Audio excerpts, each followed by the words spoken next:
The ACDP, the African Independent Congress, Abantu Integrity Movement, the Democratic Alliance, FF+, PAC and UDM are briefing the media in Gqeberha, where the parties will sign a coalition agreement. They say they've come together to save the city and remove the ANC from power. The metro is currently governed by an ANC-led coalition. Let's cross to that briefing and see how it's going.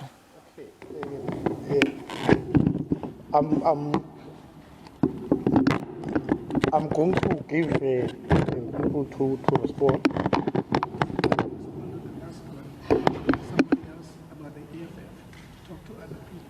Okay, John, are you going to respond on the ban? Okay, let me do. I'm happy to speak on any of it. Okay. Okay. Thanks.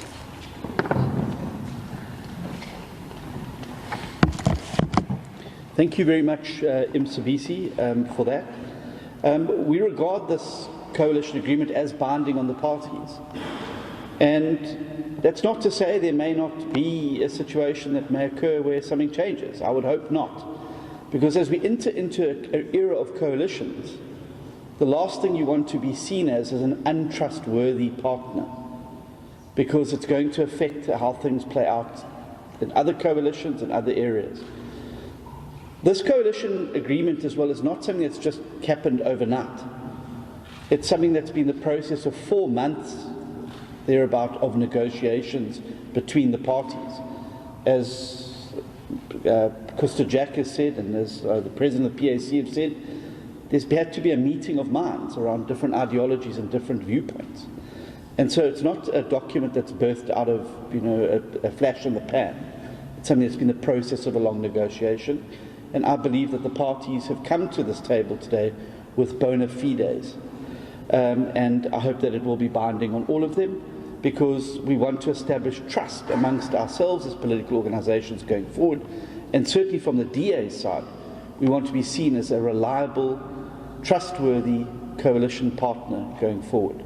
And walking out of an agreement that you've signed, I think, is an ultimate show of bad faith. And it will count against parties that do that going forward.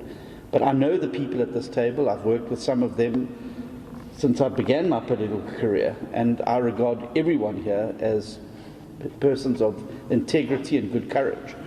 And I have full faith that they will live up to the values, the principles and the programme of action that's set out there. In terms of the EFF will be a stakeholder in the council, just as they're a stakeholder in Johannesburg, Tshwane, Ekurhuleni and other councils. They don't form part of the coalition government. I'm certainly not aware of any coalition negotiations that involve them.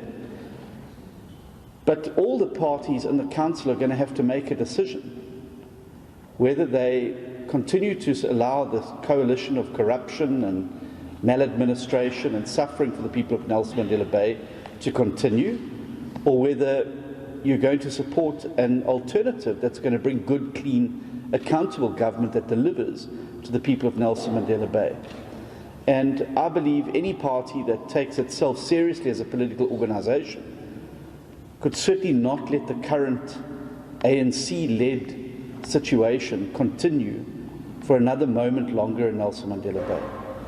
So we call on not only those parties in council to make sure that this succeeds and that we get this current government out and get it replaced, but we also call upon Nelson Mandela Bay, the community, the business community, service organisations, CBOs, NGOs, to get behind this coalition so that we can start to rescue the city. Everyone in the city is a stakeholder and they have a part to play in it. But there has been no formal negotiations as far as I'm aware, and the EFF will not be taking up any seats in the executive of this particular municipality. Thanks.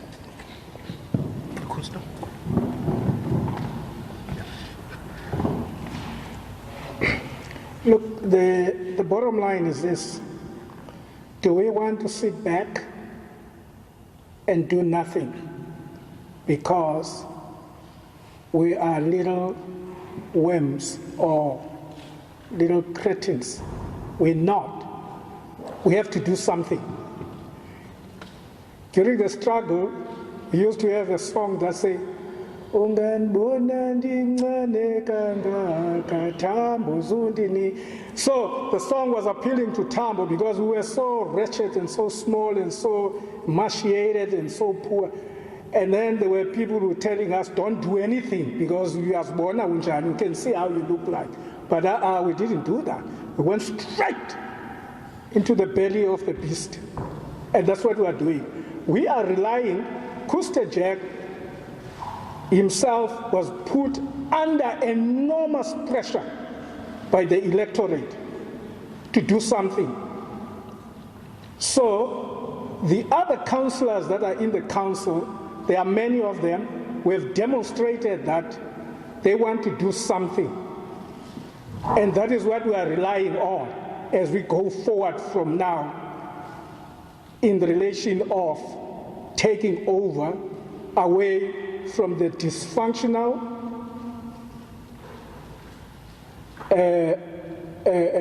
government that is in the metro now. It's totally a square peg in a round hole. It doesn't matter bonga ijonga njani. They might polish it as they always do, but it's not going to work at the end of the day. Moving from the days when the ANC used to have 84 seats in council, going down to a lousy 48, they don't see, they say, things are still good. Still, you can just be who can continue to behave like that and believe in that. So it is clear the ANC is out in most of the economic hubs of the country. The only place that they are going to fight tooth and nail to hold on is Nelson Mandela. Because the voters across the country, families, people who got children, voted them out because they are scared for the future of their children. And that is what we here in Nelson Mandela were called upon to do, because we cannot drown the future of our country on the basis of the glorious days of a mighty movement that have lost its course and direction and landed into being nothing more than a syndicate of worldwide and domestic criminals. We cannot allow that. So it doesn't matter. John, I don't know whether, because maybe you guys have never been disappointed in your lives and so on. If you want to know, come to people like me and the people that I grew up with here. We know how to work against all odds. We know how to be humiliated in your desire of trying to do something good. When you have nothing to show, the people by Gqeberha is not a joke. Kuster stays in a shack, moves from here, goes to Washington and go and persuade great senators in America to boycott South Africa with nothing. But Abantu, when I come back, hey, in photos they saw me, hey, but they see me walking into my shack again. Hey, John, I have done it before and will continue to do it. We'll go back home to somebody said here, it's a long Nansika, and it's not a short Nansika trip that we are taking. We're on a long journey. Thank you. Look, okay, to contextualize this, it's very important for coalitions to work in building this project for 2024. Because if these coalitions continue to be unstable, the voters are not going to trust the ability of coalitions to work together. That's why we said not only for a month, for weeks, but for months to discuss the values that we want to see in a coalition agreement. Not what the DA thinks, what AIM thinks, what the PAC, what we think is right for the people of the city. And I think that does not divide us. Because what we were discussing in this coalition, when you look at what is in the best interest of the people of the city, I mean, that does not divide the DA and the UDM on that, on how we can change the lives of the people of the city. Therefore, we have all agreed to make this thing work. And the most important thing that I think our leaders are saying is that we need to do something, irregardless whether you wear orange, you wear blue, or green and black, navy, purple, or whatever color you wear. But the time now is for us to rescue the city. This is not about politics and who's friends to who. This time, it's about the people of Nelson Mandela. That's why all these parties who come from different angles agreed on this coalition and said this is the time for people. And our call is that whoever believes that this city is being broken down, I've listened to councillors across the board, even those who are not here, they believe that if we can't save this city now, we are not going to have it. And many of these councillors in Nelson Mandela, and some who are not here, they are so firm that this city is not going to be Mthatha. This city, as Brakusta is saying, a city we're born in, it's not going to be Enoch Mgijima, it's not going to be Grandstown. We are going to defend this beautiful city of ours with everybody and all our citizens, the 1.3 million people in this city. They are saying, save our city. Now the line is drawn between those who want to destroy this city and those who want to build it. And many of our councillors and those who are going to join us in signing this petition are going to decide whether on the side of breaking the city or on the side of signing the city. And I can tell you, councillors with conscience, they are going to decide on the side of saving the city, because also they represent people in the city who want the city to work. Okay, another question? Unat? Nat?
John? Yeah. Just wait till I sit down with the message. Okay.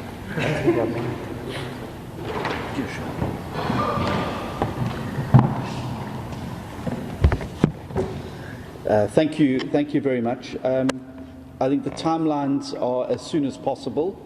The coalition, we had a meeting beforehand and agreed that we would start preparing the petition at the conclusion of this particular meeting, and hope to have it served as soon as possible, because there's not a moment to lose. I agree with you that there is a multiple of crises facing the city, but I fundamentally believe that once stakeholders in the city, but also stakeholders externally, see that parties are prepared to put their differences aside to come to the rescue of the city, I think that they're going to rally behind and assist. It was that whole of society approach that allowed the city of Cape Town to get through the day zero water crisis there. And I believe with the same resolve and the same focus and the same determination by this multi-party government, I don't think there's any crisis that could stand in the way of this coalition being able to achieve what it wants to for the city. In terms of the Northern Alliance, there have been negotiations and they have been part of the process. You will notice that one of the MACO seats has been left vacant, and that offer remains for the Northern Alliance to become a signatory to this if they wish to be a part of this new movement of hope, the coalition of hope and change that's going to bring Nelson Mandela Bay from this darkness and bring it back into the light. And we hope that they accept that offer with the bona fides that it is being made, and that they understand that now is not the time for posturing. Now is the time to put the people who've elected you first and to make sure that their interests are protected at all levels. We hope to be able to get this process on the road immediately after this press conference. We'll start it, and to get that petition served as quickly as possible at the council. There's not a moment to lose to start fixing Nelson Mandela Bay. You forgot the water. Okay, fine. No one wants to deal with the water. The water issue. Look, Nelson Mandela is facing a serious drought. That's a fact. We are faced with that. But on the time of crisis, people want leadership. And I think John's raising the issue of hope.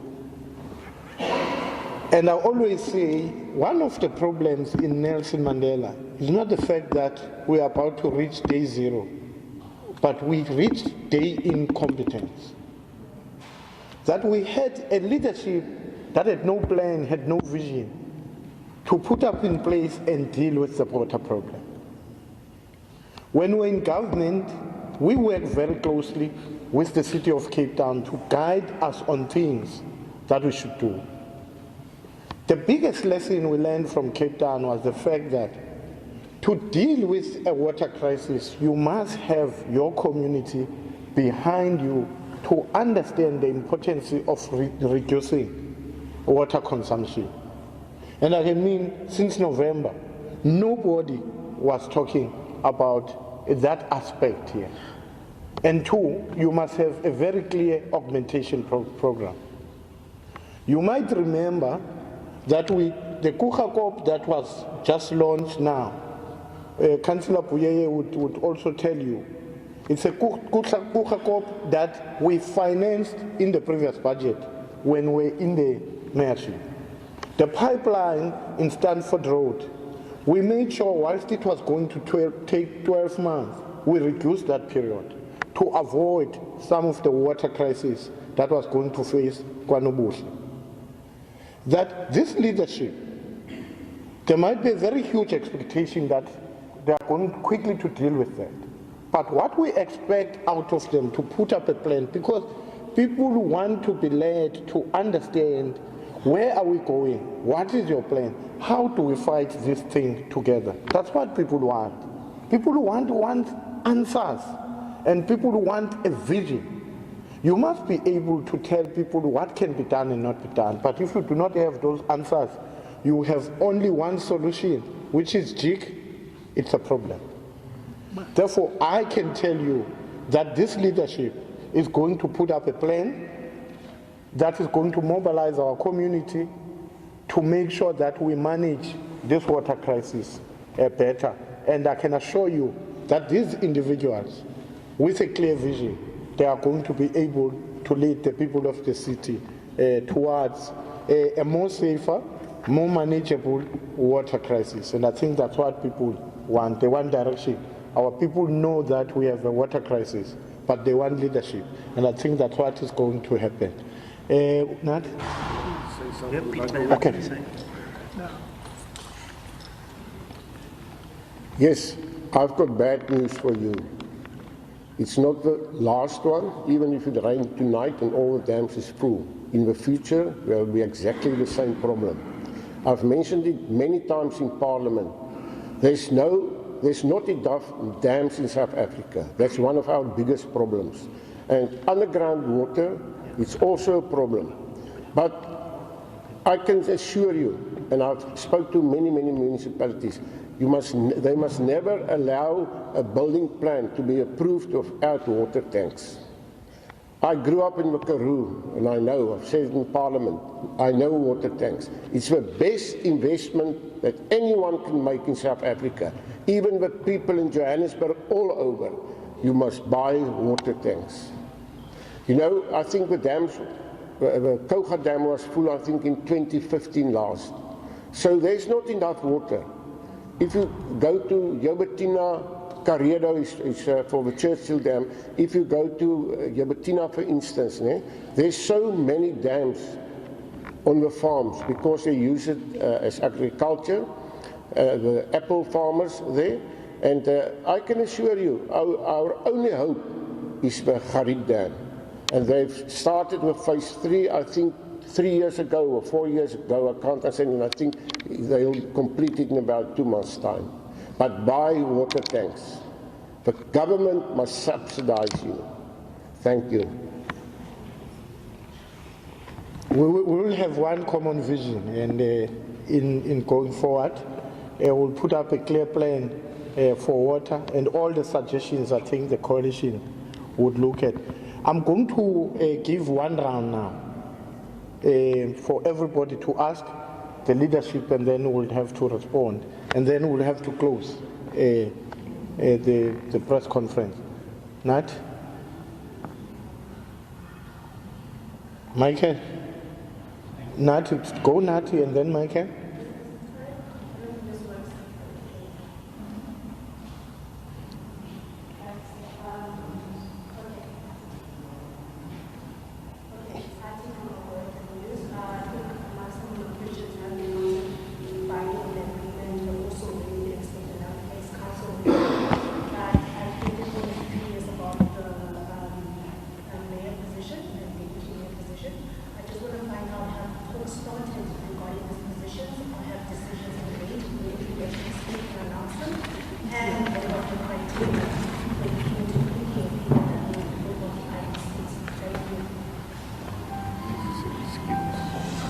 What was the question? The question is that, has the mayor been decided and the deputy mayor has been decided, and what was the criteria used to decide over certain positions? Of a what? Of the mayoral committee? Yeah, okay. Gqeberha, supposed to a.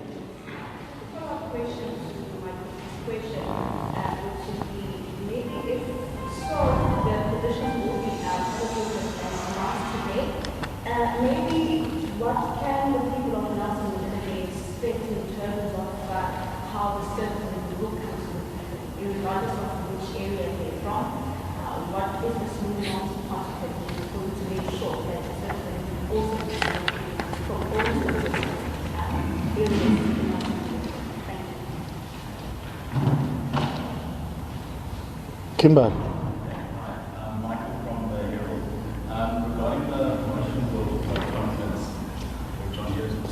The ball is not rolling now. Which other parties apart from those here will you be approaching to sign?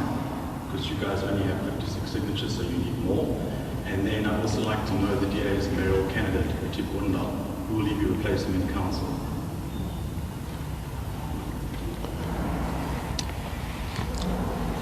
Okay. Maybe give Kusta the first one. And The first one, Kusta? What is the question? The one of the mayor, the one of the mayor. how the team, the breakdown of the team is selected. Yeah. Do you want to read that? To give an idea? Okay. Yeah, you can. She seemed to. Give it. Yeah. Look, I mean, as you know, this is how the thing will. Unayos. Okay, we will make it available to you. It describes more or less the Uguti positions of Manjanina. Okay. Thank you. And of course, the names will be, the choice, is it not made by the mayor or whatever? When that mayor is elected, so uzozibamba soon. Yeah. Often was the mayor? No, no, I don't know. I mean, I don't know whether John knows anything about that. I'm so excited about the quality of the people at this table. I'm thinking about maybe coming and exercising my rights as leader of the DA to be the mayor. I'm just kidding. No, to say that we obviously have internal processes that determine our mayoral candidates who we'll be putting forward. The parties have negotiated over the 4 months which particular positions we would like to fill. I'm very happy to take one-on-ones afterwards about those processes and what they're going to undertake. And who they'll be replacing, well, that is one of the outstanding processes which is being finalised within the next 48 hours here in Nelson Mandela Bay. And we'll obviously be able to make an announcement going forward. The Herald's already carried the news that our process has selected Retief Oudendal to be the mayoral candidate from the DA side, and he will be the candidate that we'll be putting forward. The processes for his arrival here in the council will obviously be dealt with in the next 48 hours, and certainly in plenty of time for the first council meeting where those elections would have to take place. We believe that he is a... All right, we'll come out of that briefing, and my colleague Gqeberha is on that story. She will be updating us throughout the day on how that is going.